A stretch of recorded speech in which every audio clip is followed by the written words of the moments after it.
घोषणा दिली म्हणून माझं FIR वरती नाव टाकले आणि काही लोकांनी नाव सांगितलं काय माहीत नाही. आणि माझं BTech आता कंप्लीट झालेलं आहे आणि मी गेटची एक्झाम देतो आणि RRB रेल्वे सर्व जे एक्झाम आहेत त्याच्यामध्ये 2-3 मार्काने मी चाललोय. तर आता माझ्या करिअरचा प्रश्न आहे आणि मी फक्त जयभीम केली ना, माझ्या हातात काठी आहे ना दगड काहीच नाही ना, मी तोडफोड केली काहीच नाही केली, तरी पण माझ्या नावाने FIR फाटलेला आहे. आणि जर FIR झाला केस झाला तर सर माझं करिअर पूर्ण उद्ध्वस्त होईल असा हा प्रश्न आहे. आणि जे केसेस आहेत त्या पाठीमागे घ्यायला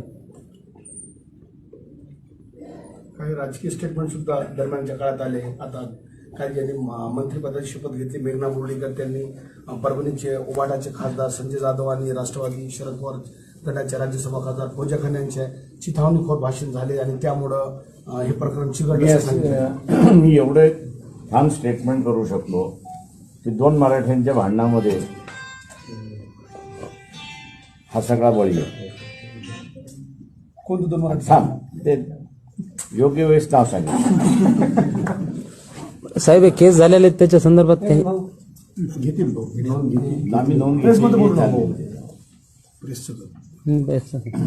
बाकी आता काय आता कुठं म्हणजे या सर्वांच्या भेटी आता हे भेटणार. मी जसं मागाशी म्हणालो की ती बॉडी आली की त्याचा अंत्यविधी इथेच ते करायचं, त्यांच्या आईवडिलांचं आणि भावांचं चाललंय ते होईपर्यंत मी तिथे